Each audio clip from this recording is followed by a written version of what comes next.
Hi guys, and welcome back to Reader on the Right. I'm Rachel, and today I'm going to be showing you 8 books that you guys need to read in 2018. I've tried to think about popular trends in reading at the moment and books that are really popular with people, and thought of some alternatives, so sort of if you like this then you might like this sort of ideas. Hopefully there's something in here for everybody, and I'm really hoping that everybody that watches this picks up at least one of these books because they are all fantastic. So let's just jump straight in. I'm going to kick off with one of my favourite books of 2016. This is for the people that like a really good spooky read. This book is Bird Box by Josh Malinum. I'm going to very quickly read you guys the blurb because I think it captures it perfectly. Most people dismissed the reports on the news, but they became too frequent, they became too real, and soon it was happening to people we knew.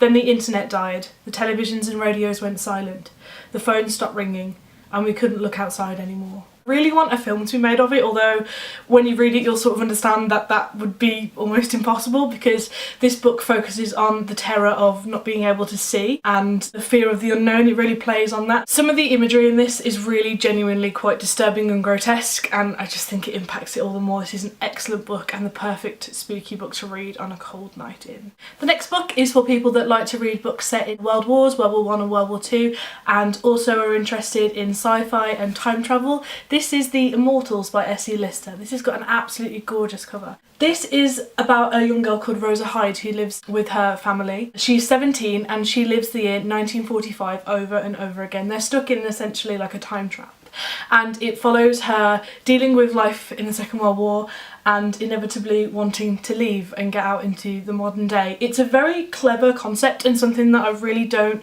know any books like this, and I really think if you're interested in either of those things this would genuinely be the perfect book for you, because I'd be surprised if there's anything else like this. It's a really interesting concept and something a little different. It's a really good book. You'll have to excuse me, Oscar has decided to join us. Can I pop you down there?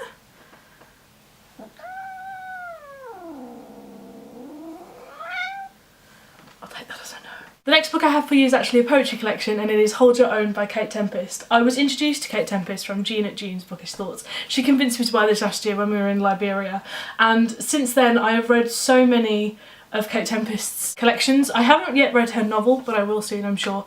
She's absolutely fantastic. But if you're interested in getting into poetry, I think Kate is very accessible while also being one of the most eloquent and interesting poets that we have today. This collection I enjoy particularly because it focuses on themes which I really enjoy, such as love and obsession and sexuality and identity. It really encompasses all of that. Some of the poems in here are very short, as you can see, and then some of them go on for quite a few pages. So if you're interested in getting into poetry, I would definitely recommend you give Kate a go. And also, if you've read her novel, definitely look at her poetry because it is excellent. And also it's an absolutely gorgeous cover. I love this book. This wouldn't be a recommendations video for me unless there were a couple of short story collections in. I can't help it, I just think they're so goddamn good.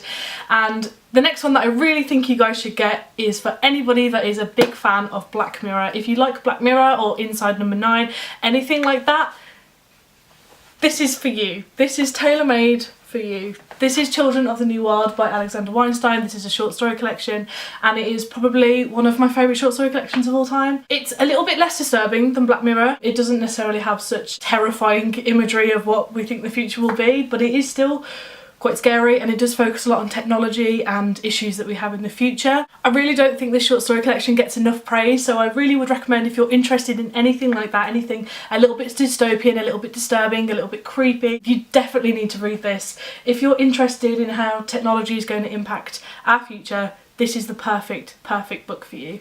Definitely, you need to read this in 2018. If you like to read feminist fiction and you've read people like Laura Bates, I really would recommend you read this in 2018. This is Girls Will Be Girls by Emma O'Toole. I used this for university. I did a module on sexuality and identity and I picked this up. This is specifically about gender identity and how we dress up and play parts of these genders that society has created for us. It's really funny as well, and it has so much to say about how society identifies us based on our gender and the difference between gender and sex and all that sort of thing. I'm sure you understand this type of book, but if you haven't read this and you're interested, definitely pick this up to be read in 2018. You won't regret it. It is fantastic. The next book is something that I mentioned quite recently on my channel, and I've just finished it and it's an absolutely fantastic read, and this is for fans of short interesting character studies. This is The Alarming Palsy of James Orr by Tom Lee. I said this in my last video, but I love the cover of this. This follows the story of a man called James who has a wife, and he wakes up one day with a palsy.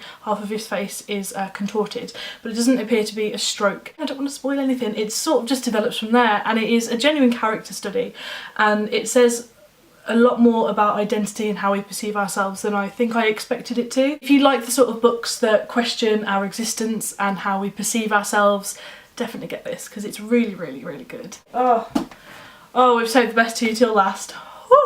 In a similar sort of vein to Girls Will Be Girls, this book is for anybody that wants to read a little bit more on the trans community and gender and identity and sexuality. This is Trumpet by Jackie Kay. I studied this at A-level, and I think, this has, oh, you can't actually see very well. It has all my notes in. There are a lot of notes made in this book. This is probably one of the best books that I've ever read, and I always recommend it to people that are interested in those sort of themes, but also people that just want to read a straight up romance. This at its centre is a love story, and it is such a beautiful book. I will very quickly read you the blurb of this. The death of legendary jazz trumpeter Joss Moody exposes an extraordinary secret. Unbeknown to all but his wife Millie, Joss was a woman living as a man. A novel about the lengths to which people will go for love, Trumpet is a moving story of a shared life founded on an intricate lie, of loving deception and lasting devotion, and of the intimate workings of the human heart. If that doesn't sound like something that you want to read, then I don't know what will. It is just beautiful. The prose is so beautiful. It really genuinely changed my perceptions and sort of shaped me into the person that I am today, and I just love it, and I can't recommend it anymore. Please, please, please put this on your to be read list of 2018. You won't regret it. It's fantastic. And last, I have one more short story collection, and this is my favourite short story collection of all time. If you are a fan of Jane Campbell's fantastic new collection, or you like Karen Russell, or you like reading stories that are a little bit weird and disturbing, this is perfect. This is Kirsty Logan's The Rental Heart and Other Fairy Tales. My favourite short story of all time is called Origami, and it features in this collection, and it is about a young disturbed girl whose husband is away from work, and she is obsessed with making origami to sort of have something to do to mess with, and she's covered in paper cuts, and he keeps ringing her and saying, please don't make any more of these things, it's destroying your life. And then she makes an origami boyfriend, and it is so impactful. It's a really short story, so it's only like 2 or 3 pages, but I couldn't stop thinking about it after I finished this collection. It's fantastic, and I really, really would recommend you put this on your to be read of 2018. Utterly fantastic, beautiful, I love it, and I want more people to enjoy it too. And that is my last one. That is 8 books that I think you guys should pick up in 2018. Please let me know down below in the comments if you're going to give any of those books a go. They are genuinely 8 books that I think everybody that is subscribed to my channel would absolutely love. And also, if you've got any recommendations of any books that you've read based on those, please let me know down below as well. I hope you all have a lovely week, and I shall see you in my next video. Bye!